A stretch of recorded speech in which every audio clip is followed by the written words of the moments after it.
Morning, everybody. Thank you for joining us on such a beautiful day. At least I hope it's beautiful where you are. It's gorgeous looking out of my window. Yeah, thanks to TPAS. It's been an absolutely brilliant week, and we've had some lovely comments already, and I've been following it on Twitter and seeing how much people have got out of it, which is brilliant. Let's hope that you get something out of our session this morning. I can't believe we're on the last day already. So I'm Emma Gilpin. I'm a TPAS associate, so that means I do work on behalf and with TPAS, delivering training and consultancy on sort of all the wide sort of topics relating to engagement and of course scrutiny. This is the first time I've done a webinar, so be gentle with me, but as Helen said, pop any questions in the chat and we'll be able to pick those up at the end. So one of the organisations I've worked with on Scrutiny is Pickering and Ferrens Homes with Katie Burton, who's joining us today. Thank you, Katie, and she'll introduce herself to you now. Hi everybody, good morning. As Emma says, it's such a beautiful day. I hope you don't mind sitting behind your computer screen on such a glorious day when you could be in the garden. So yeah, my name's Katie Burton. I'm the Resident Services Manager at a housing association called Pickering and Ferrens Homes. We're an alms house charity as well as a registered provider.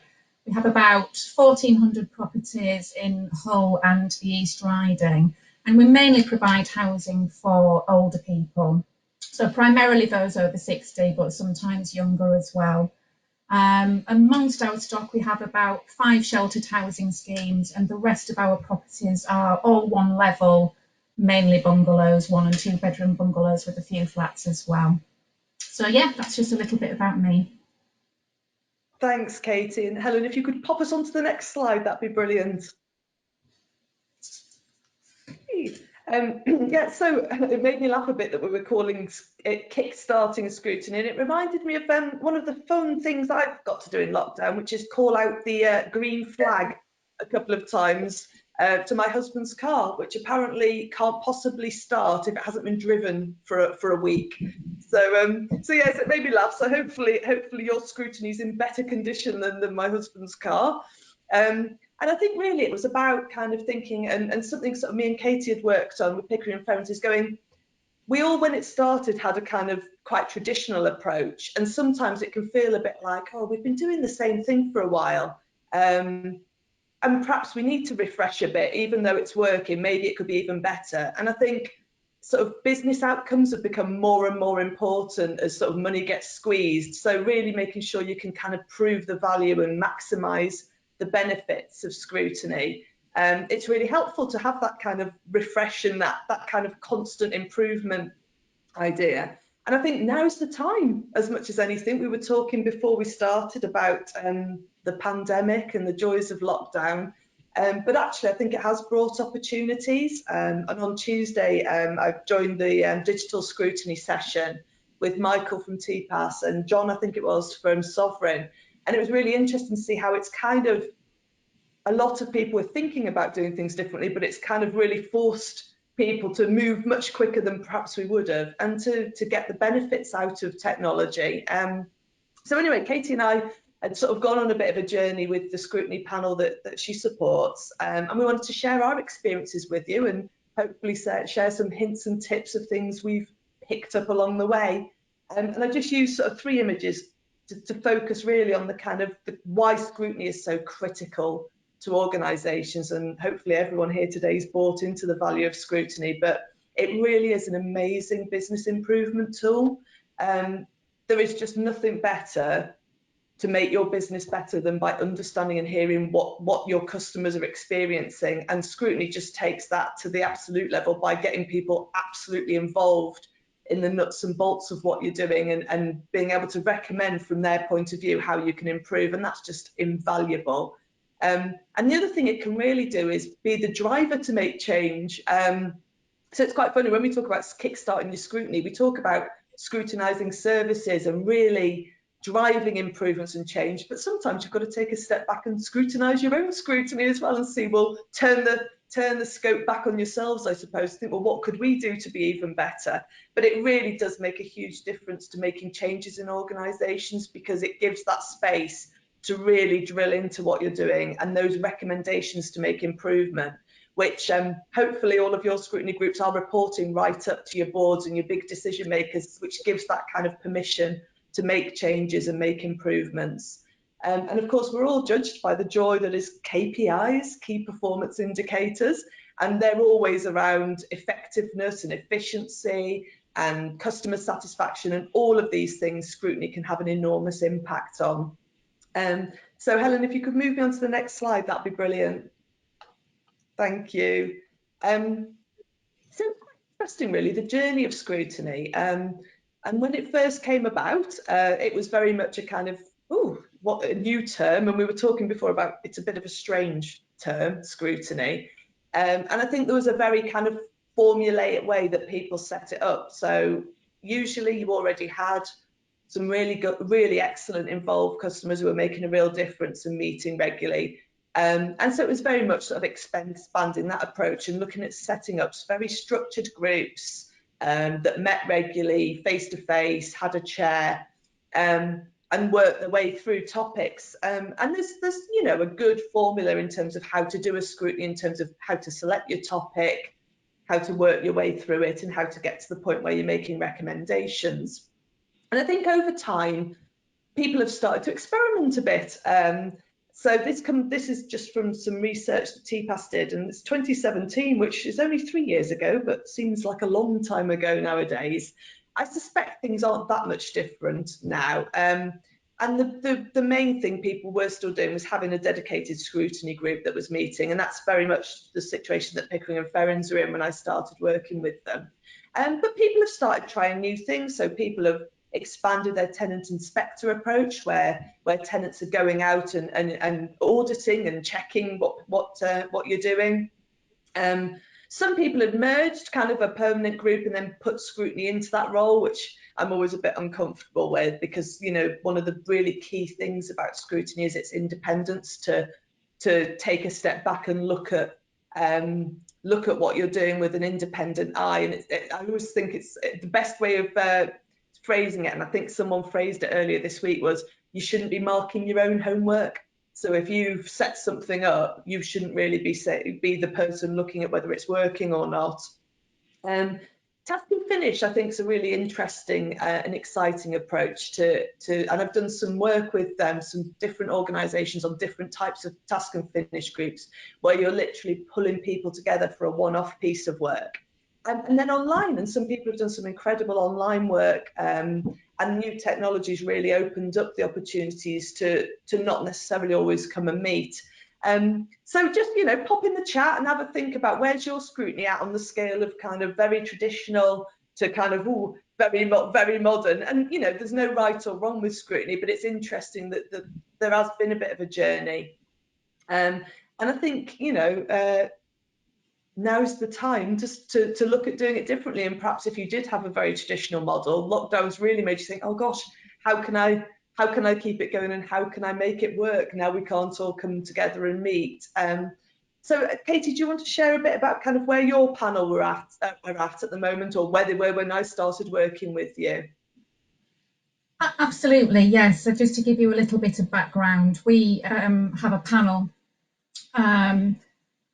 which has been in place for, I would say, about 8 years.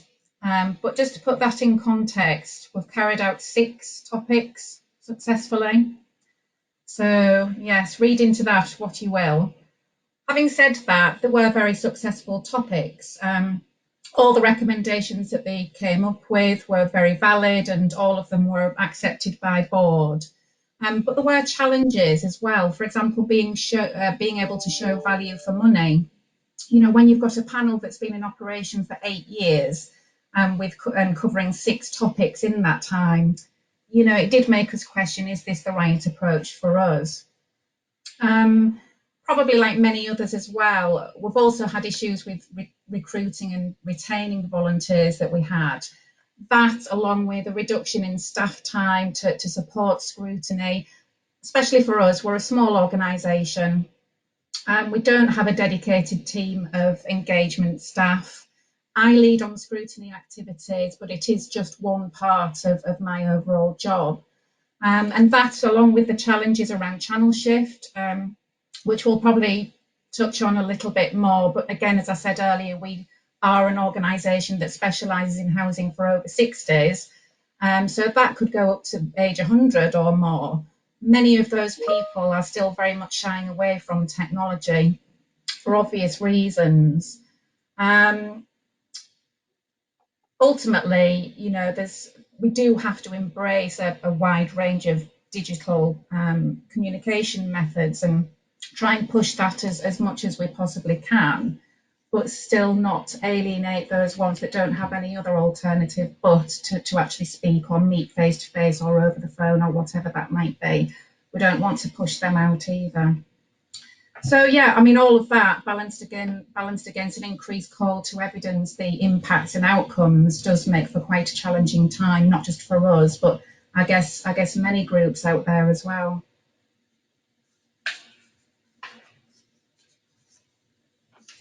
Thanks, Katie. I think that's really sort of a really good sort of summary of probably where your group was at and where some other groups will be at as well. So I don't know whether people probably identify with what you're saying. We'll find out. Pop your comments in the chat. Helen, if we could move on to the next slide, that'd be brilliant. So I think Katie's already sort of touched on really some of the challenges, and I just wanted to expand on it a bit, I suppose, from a sort of organisation's point of view.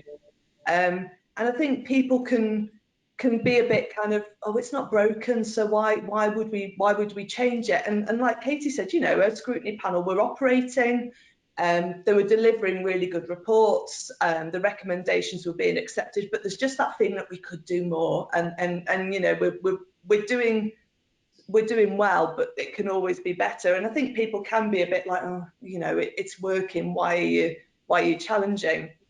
And buy-in can be really difficult across an organisation as well, sort of from colleagues and managers as well, because it can very much feel like it's one team's job to support scrutiny. And that's why I think the approach Katie's looking to take, which she'll talk to you about later, is really, really interesting, because actually, everybody across your organisation needs to understand the importance of it and support it. And I think time can be really difficult, because I always remember describing it as you can feel like you're running 100 miles an hour, but you're standing still. So you're working so hard to keep things going as they are, you never really have the time to sit back and go, oh, actually, let's do something differently, because you're just so busy trying to keep things going. And Katie touched on it as well, it's a big ask for tenants. We had a chat beforehand and people were saying, how rewarding it is, and it is. But it's a big ask for somebody to do as a volunteer. There can be enormous amount of work, especially when you're tackling very big topics. People have got a lot of paperwork to wade through. They've got a lot of work to do in terms of surveying and questioning, pulling a report together, presenting to board. All of these things can be really challenging. So it can be difficult to get new people involved. And I think what I want to do today, because I am ever optimistic, is point out but why there are great opportunities for scrutiny, especially nowadays. And I think, keeping it simple is really important. And I think, as Katie said, that doing sort of one topic a year or less than one topic a year, you can do a really, really thorough job. But actually, there's bigger wins to be had if you look at some simple, small piece of work. And sometimes it's the really small piece of work that can make a big difference. And I think it's just being really clear about what that topic is and being really defined and having a start and an end date. Because I think one of the things that puts people off is that it can feel like a very long process, and people want to see results, don't they? You want to feel you've achieved something. So I think by having a very clear kind of start and end group, that's really helpful to focus the mind as well. And you can get new tenants involved then, because you're not necessarily asking them to commit for very long periods of time. The kind of joy, if you like, of the task and finish approach is that you can involve people, and they might just be involved in that topic, and it might be a topic that's really specific and dear to their hearts, but then they might not need to be involved longer term, or they might come back for a different topic down the line, but it's not such a heavy commitment.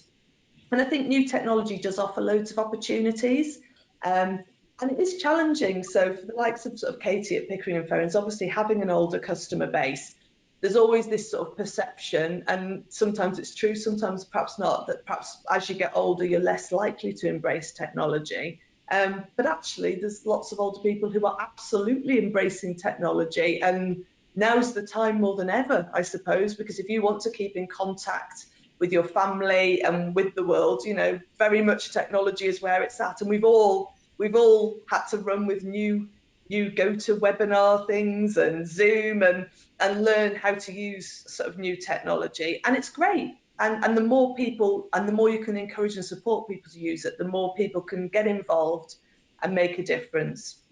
And I think as well, having that sort of real focused activity and being really clear on what you're there to do can help you really focus on reporting and sharing your outcomes. I think sometimes you can spend so much time doing the work you forget to shout about how amazing you are.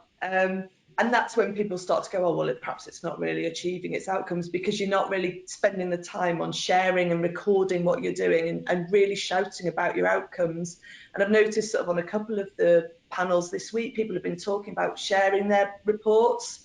And it's great because when you actually look at people's annual reports or look at their reports where they've made recommendations, you can really start to see the difference it makes. So by perhaps getting less bogged down in the work and more focusing on reporting, you can really raise the value of what you're doing and make people understand just how important it is. So Helen, if we could go on to the next slide, that'd be brilliant. So I just wanted to touch on this. Sort of as when you're a senior manager as a housing association, as I was, so I don't know how many of you have come across this, but I'm guessing probably quite a few of you.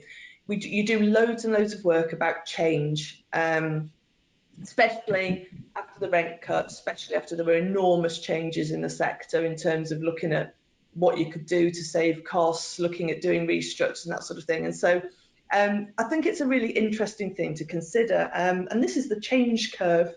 So for those of you who haven't seen it, basically every time there's a change, it doesn't matter how much you think you're a really dynamic person, how much you think you handle change really, really well, you all go through these emotions when there's a change in your life. And you might go through it quicker or you might go through it slower, and you might go halfway through it and then go back a bit. So you always start off with a feeling of shock. Then you go through a period of uncertainty where you're like, I'm not quite sure. I'm not quite sure about this. I don't really understand where it's going. How does it affect me? I'm really worried about it. And then gradually you come to a turning point where you start to think, oh, actually, you know, this is okay and this is going to be good. And then you move forwards and you embrace the change and you go with it. So I think anytime you're looking to kind of refresh or review, that's something you need to consider because everybody will be going through those emotions. And how quickly or otherwise you go through it can depend on a lot of factors. So it can depend on, are you expecting the change? So, you know, don't go springing on people. Right, we've decided we're going to do scrutiny totally differently next week because, you know, people just aren't going to accept that. Is it fixing a problem, or is it, like I said before, is it just changing for the sake of it? So you need to be really clear on kind of why are you wanting to make any change, and is it going to make things better, and this is why. Is it part of a bigger picture? So being really clear about, you know, that you're doing this for broad reasons. You know, you're looking to improve your scrutiny because it will ultimately make everything better at that organisation and really improve the services that are provided. How much control do people have over it? So if you've got people who've been really heavily involved in that process, you know, they need to feel that they're part and they own the change, not that it's just being done to you, that someone else has just decided you need to change your approach. People need to really feel that ownership and control over what's happening and why you're looking at changing. And it will also depend on how all the people around you feel. So, you know, take into consideration the fact that not everybody will instantly want to change. Some people will be really reticent, and just being considerate of that when you're looking to make changes. So I thought it was quite interesting to talk about that, because I think anytime you're looking at kickstarting your scrutiny and making changes, you need to really think about all those things, because, you know, people need to come on a journey and you will all need to do that together to make it a success. So Katie's now going to share with you, if Helen can move us on to the next slide, Katie will share with you a bit of the journey that she's on at Picken and Ferrens, and I really admire her kind of dedication to really sort of working with her scrutiny group to make scrutiny as the best it can possibly be. Well, thank you for that, Emma. Save your praise until we know whether it works or not, though. It's early days for us just yet, but that's very kind of you to say. Yeah, so as Emma says, having identified a need to review how we do things, Emma and I facilitated a review event with our existing panel back in February, just to sort of gather their thoughts and ideas, very much about what's on the slide in front of you. So we talked about all of those points, and in effect, the review event and the work we did following that is a way of scrutinising our scrutiny processes to review how effective they are. So we started to think about alternative methods that would challenge the status quo, but that were meaningful still to residents, to SMT, to board. We provided information on different models, including a task and finish approach, and I was also keen to make sure that any changes should make sure that scrutiny is embedded within the organisation right across the board, and that any activity undertaken, rather than just an activity that's undertaken by me alone with the input occasionally from other members of staff. We also wanted to make sure that the existing group came with us on this journey so that they could still be involved in scrutiny going forward, but in ways which best suit their needs and communication preferences, as well as getting some ideas about future activities and how they should be carried out. That's it for that slide, thank you.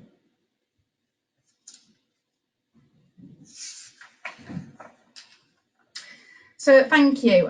The next slide, as Emma's put here, the proposal, the ownership across our organisation. The approach we're taking has been developed after our review sessions and meetings with other housing providers, other scrutiny groups, and seeing what best practice was out there.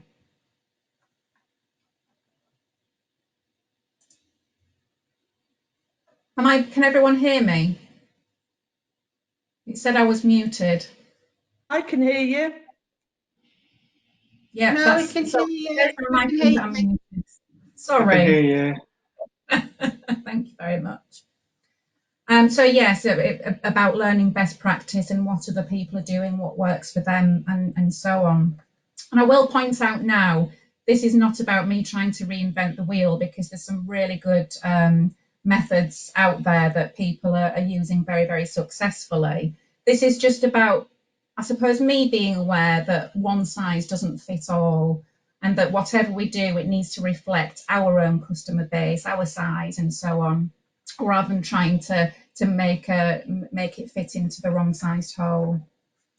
So the approach we're going to trial means that staff leads, which will probably be managers, will be responsible for completing a toolkit. The idea is that staff have the guidance they need to undertake a review with residents independently. So it has to be fairly straightforward for them to follow, with a clear start, middle and end, and everything being recorded along the way as well. Excuse me. As I've said in an earlier slide, the idea is that this is to fully embed scrutiny across the organisation rather than just being one person doing scrutiny. But I have to bear in mind that most staff will have had little or no experience of working with scrutiny groups before, or even have a full understanding of the concept of what scrutiny is. So again, clarity and ease of completion of this toolkit is absolutely key. And I'll be leading on mentoring staff and guiding them through that process as well, so they won't become completely thrown to the lions there. And hopefully by having some sort of toolkit with different people completing them, we're hoping that there will still be some consistency in how scrutiny reviews are conducted across the board. And as I say, I'll make sure that I'm guiding them through that process as it goes along. So a key part will be about identifying how residents want to be communicated with. And if I'm honest, I think this might be the most challenging part for our staff to deal with, because when you've got lots of people with different communication preferences, you need to make sure that they're all receiving the same consistent information, and that no one involved feels that they're at a disadvantage or that they're not really part of what's going on. And of course, we need to ensure that whoever undertakes a review, that all key principles of scrutiny are being met. So, for example, independence, formality, residents being able to challenge and influence and so on. And lastly, making sure that everything is recorded, as we've already touched on, so that a robust piece of work is being produced before it's submitted to board, and then the board should then be able to make an informed decision on the recommendations that are made.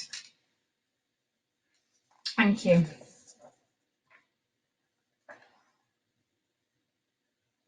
I think it's back over to me on the next slide, isn't it? Brill, thanks. So thanks for that, Katie. I think it's really fascinating the work that you're doing, and you're almost sort of single-handedly taking on a real challenge there to sort of spread it across your organisation and look at doing things differently, which is really exciting. And I know it won't be easy, but nothing that's important and valuable ever is it? So, so just some of my thoughts really on kind of, you can see that Katie's sort of really going for it and wants to make it happen. And some of the things that I think you kind of need in place to make those changes is a culture. So you need in your organisation to have a culture that values scrutiny and that is willing to try new things and is willing to make changes. And that can be difficult. And obviously it relies on a lot of banging of the drum from various sort of staff and customers about kind of the value of it and why scrutiny is important and why making changes is important. And I think everything comes down as well to relationships. I think at the heart of everything we do, it's about how we interact with each other, between you and your own team, if you work for an organisation, between you and other teams, between tenants and staff. And I always love, there's a really good analogy about relationships, which is about you think about them like you've got an account at a bank. And every time you have a positive relationship with somebody, every time you work well together, every time you have a good experience, every time you do something that builds some trust with somebody, you're depositing money into your bank account. And what that allows you to do is have a bit of credit. So when perhaps you want to be a bit more challenging, and this is really helpful for scrutineers who are joining us today, because every time you want to be challenging to your organisation, you want them to be in a place where they can hear and accept it. And likewise, back from staff to tenants, you know, if you've built up that really strong relationship, you've got enough credit to be able to actually occasionally ask the difficult questions and be challenging and say, right, I think we should try something different. And people will have, there's enough credit in your bank account for people to perhaps be able to consider that and hear it without you going into your overdraft. Because if you go into overdraft, then you've got to do all that work again to build that relationship back up. And I think that's a really good analogy for kind of how engagement generally works, because it all works as us as people having conversations and relationships with each other and building that trust and understanding, so that sometimes we can be challenging of each other and that we can take it. And we always use the sort of word of being a critical friend for sort of scrutiny panels and other customer groups. You know, you're there to challenge, and it's important that you do, but being able to do it in a way that's in a spirit of cooperation is really good. Recruitment. So it was really interesting in the chat, some people have talked about kind of recruitment and retention, and it can be really difficult. But I think it's about kind of getting the right people involved. So, and to me, that's more about how people are in their values and their behaviours than what they do or don't know, because every tenant has the fundamental skill to do scrutiny in that they receive your services, so they know whether you're doing a good job or not. Training and support's really, really important, and I know that's been a really good theme through the week, but actually fundamentally, if somebody's coming with the right attitude and the right sort of values and want to make a difference and want to work in partnership, then you've nailed it. And also, that's why I think task and finish can be really good, because what it can do is it can involve customers who have a real interest and experience of that specific topic. So, for example, if we did a task and finish approach with an organisation I was working with, and it was about the lettings process. Well, with the best will in the world, if you've been a tenant for 40 years, you're going to have pretty dim memories of what the lettings process was like when you joined. And to be fair, it's probably changed quite a bit since then. So you really need some people involved who've got real recent experience and understanding of how that process is working today to help you understand how you can make it better. Change, I've banged on about change enough, I think, but I think it's about everyone being willing to give it a go, and also making sure that your scrutiny is making change, because that's what it's there to do. It's there to make improvements and make things better, and it doesn't hurt to sometimes apply that back to yourself, as I said before, and scrutinise your scrutiny. Networking. Katie did some really good stuff with her scrutiny panel. They got out and about. We shared a lot of best practice information.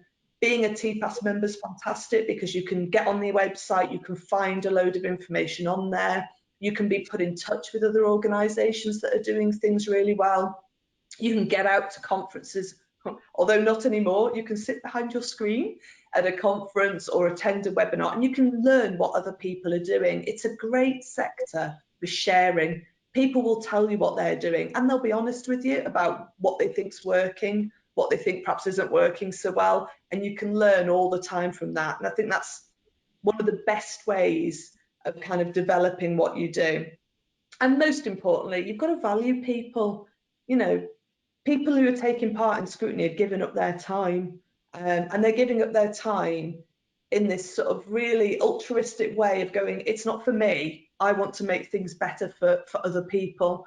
People always say, I want to make it better for my children in the future. I care about my neighbours, I care about the people, the neighbourhoods that I live in and the people that I live around, and I want to make things better for everybody. So you've really got to value that. You've got to see that as such an incredible thing to do for your organisation, and for all of your tenants, that, you know, people need to know that it's really valued what they do.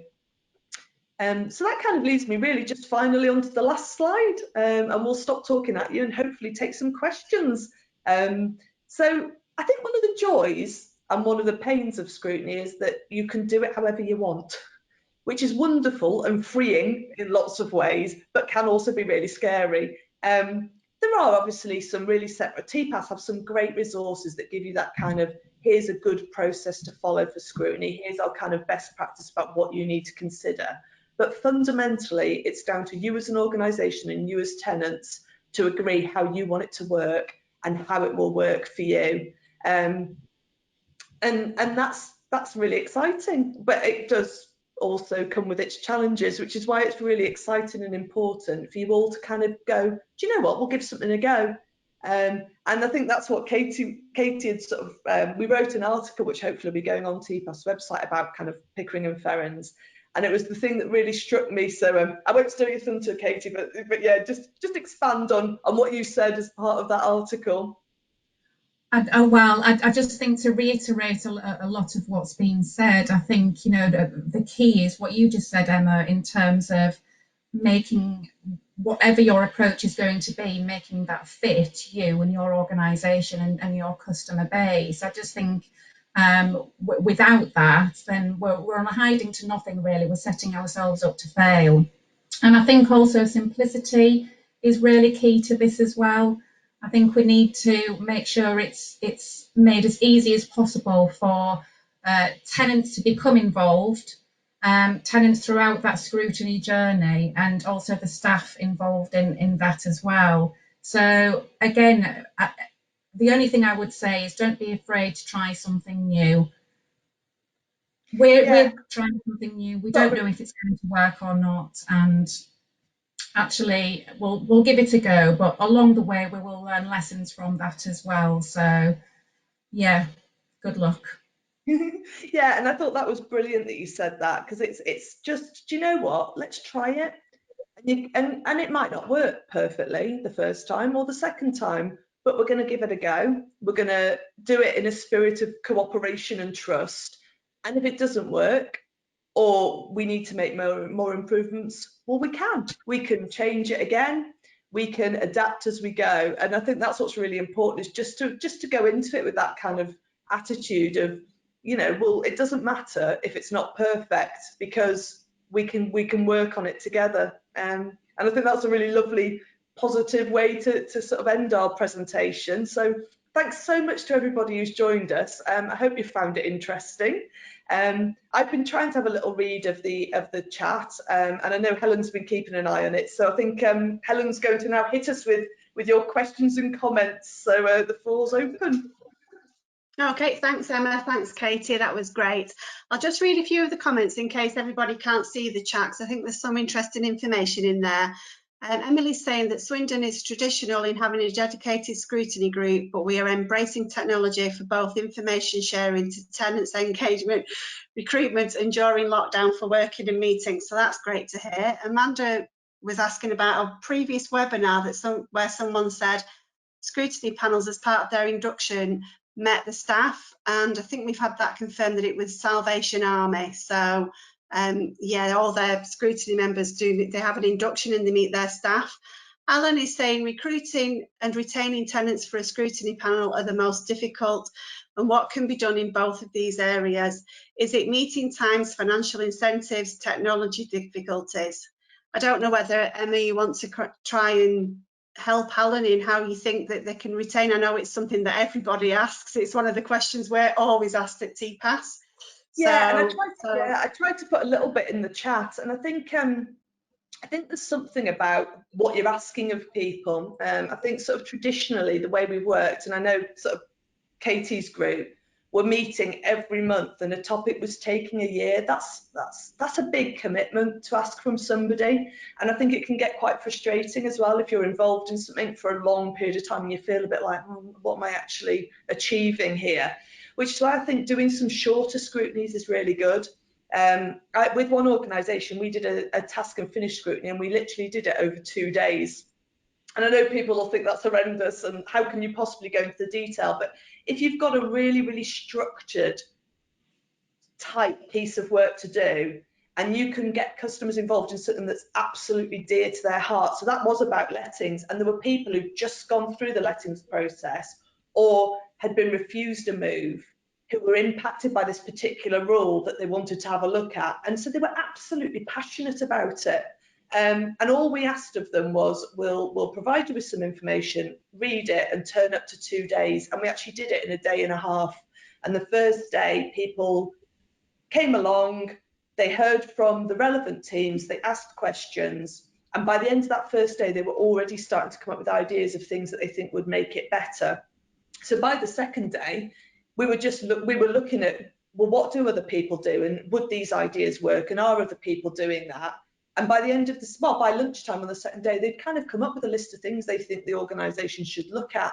So I think there is something about giving people the chance to get involved in certain specific topics, and not necessarily have to commit for a really, really long period of time. And I think the other thing as well is to embrace technology, which means people can do bits of a scrutiny. So I was really excited. I watched Weaver Vale, who are my old organisation.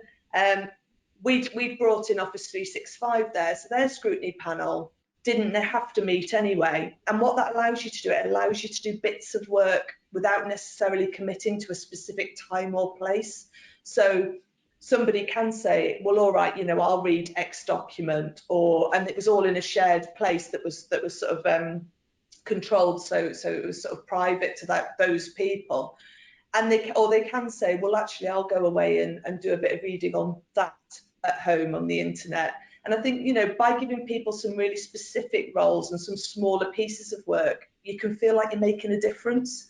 And that's what I think, although I'd be interested to hear your views, sort of tenants amongst us.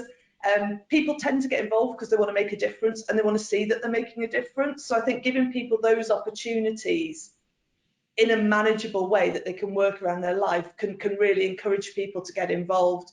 And then when they have a really good experience, they want to get involved a bit more and do more. But, you know, being careful how much you're asking of people as well. I think sometimes, you know, in the past, people have virtually been there more than staff. You know, and it shouldn't be a full-time job volunteering to get involved in scrutiny or anything else. You know, it should be something that just balances out with the rest of your life, because, you know, you've all got other lives to live as well. That's great, thanks Emma. Sorry. Sorry, I've just suddenly thought, I think the other thing, and I think it was Alan who said as well, was about kind of the incentives of it. And I know there's lots of different opinions in terms of, you know, financial incentives. I mean, obviously, you know, you should never be out of pocket for volunteering, but I think there's definitely something about supporting people to access technology, which they can make use of in their private lives as well. So, you know, helping people get online, supporting people to use things like Zoom, supporting people to use things like 365, I think is brilliant for their quality of life more widely than just getting involved. I think it's a really important thing to do. That's great, thanks Emma. Lots of advice there. Now we've had a request from Darren that could he say something on the mic. If you want to unmute yourself, Darren, and quickly pose your question or say whatever it is you want to say, that'd be great. Thanks. Is it all right to speak over the mic? Go for it. Yes. Right. My name is Darren Kirkland. When I first started Scrutiny for Burton at Home and the chair, I was nervous, I was scared, but the confidence, and with TPAS, they gave me so much support. I've got more confidence in myself, and hopefully in the next 12 months, I'm going to get a job. That is fantastic to hear. That is absolutely brilliant, Darren. Well done. It's really the support, even the support now in lockdown. We're still working from home. Yeah, and that confidence is amazing, isn't it? Sort of Felicia from Weaver Vale talked yesterday about she wouldn't even go into a meeting on her own when she first started. She now chairs the scrutiny panel there, and I think, you know, having those people around you who can kind of egg you on and support you, and having the likes of TPAS to kind of access that training is really great. And it's, you know, it's a brilliant life skill, isn't it? The amount of skills you can learn by doing scrutiny, because it gives you gives you a huge amount of CV fodder for when you're looking for work as well. And things that we've put forward in the last 3 years, it's been done, and we've met the bosses, you know, and they say, no, you're trying to take over our job. I think it's nice when you realise that the bosses are real people too as well, isn't it? Correct. Oh, thanks for that. Thanks Darren. Yeah, thanks for sharing your experience. That's great. Sounds like you're doing some really good work. So Alan's asking again, how to make it work? Where is the training element? This is just as important as other requirements. Should this be done internally or external suppliers like TPAS? I think it depends on the organisation, Alan. I mean, some organisations have really good induction processes in place for their scrutiny panels. Others will source outside organisations like ourselves. We're always more than happy to come into organisations and deliver training, or to now, obviously, to do it digitally. We are able to do that. So I think it kind of depends on your organisation. And if you're not getting that support, then I think it's probably you need to take it back to them and ask them what support they can offer you. I don't know whether you've got anything to add, Emma. Yeah, and I think it's down to individuals as well, isn't it? Because you're all in different places on your journey, and I think you can kind of feel like you need to have this very, very special set of skills to be a scrutineer, but actually, like I said before, you've all got the fundamental skill, which is you're receiving those services, so you know whether they're working or not. So a lot of it can be about just confidence, about perhaps having a peer who can kind of mentor you if you've got any questions, having really sort of good staff you can turn to if you're not sure about something. And I think that networking is really good. And I think something that TPAS do really, really well is offer you that opportunity to be part of a bigger network, because I think you learn most, and certainly at the TPAS conferences, the bit I always love is all those informal conversations that happen where you get together with someone and go, oh, so how do you do it? And oh, do you come across this? And what do you do when that happens? And I think that informal learning's as valuable, as well as, you know, there's a lot of really good formal training that you can access as well, depending on where you're at in terms of kind of your appreciative inquiry and questioning and and report writing and all those other sort of bigger skills. So it's a mixture really, and I think it's down to kind of you as individuals identifying what you want and what you need. And I always think it's really good, and I hope you all have some sort of appraisal. So at least once a year you actually get the opportunity to sit down and go, do you know what, I think I'm doing this really, really well. but I could really use to know a bit more about Y or Z, or I don't quite understand what that area of the business does. So can I spend a day shadowing somebody who works there? Or, you know, I've seen this training course and I think it's just what I need. And I think, you know, everybody's different. So you can't really say, oh, this is the training program you follow. But it needs to be a mixture of all of those things, I think, that sort of peer support, that networking, and that opportunity to access sort of formal training as and where it's useful for you. Thanks, Emma. Emily's saying that within her organisation they do a mixture, so that's good. Simon is asking, it's a question for Katie. He wants to know a bit more about their new approach. Who decides what's reviewed and what is the staff support? Hi Simon, thank you for that. If I just answer the latter part first, who decides what's reviewed? There's a mixture really of ways that we decide on what's going to be reviewed. Ultimately, the scrutiny panel themselves have decided, but based on the information that we've given them. So it could be customer feedback, complaints, or just general feedback. It could be our performance level, specifically if we're failing in a particular area, and also whether there may be a policy review or a service review upcoming as well. And it's at that point we will gather all that information and sit with the existing scrutiny panel to decide how that is taken forward, how we actually agree on a topic. In terms of a bit more about the new approach, what I can do, because as I said earlier, we're in the very early stages of this, and I'm actually using the review of our scrutiny process as a bit of a guinea pig. We're using that as a test for our new approach. Once I've completed that and had the benefit of a little bit of experience with it, I'd be more than happy to share the outcomes of that and the toolkit itself and the guidance document that goes with that. So yeah, I mean, if anyone wants to sort of contact me directly or through TPAS or whatever that might be, I can either answer questions sort of beforehand, but then at a later date share what we have as well. That's great, thanks Katie. I've just noticed that Simon may have lost sound, but he will get the recording, so we'll hear your response to his question. So I'm sorry, Simon, about that you couldn't hear us, but hopefully you'll watch this back and you'll get the answers that you were looking for. So there's quite a good comment from Mark, who's saying, thanks very much, he's found it very interesting, which is always good to hear, and it's helped him greatly. It's nice to see someone actually talking rather than reading a block of text and then a name at the end of it. When you see a person and see they have integrity or compassion, etc., then that could be a powerful recruitment tool. I wondered if it would be a good idea to have an introduction video made for the people at the top positions to explain to people what it is they do and why they do it. Could be YouTube, and people could click a link and just sit there and listen and learn from a real face with real emotions and perhaps resonate with that.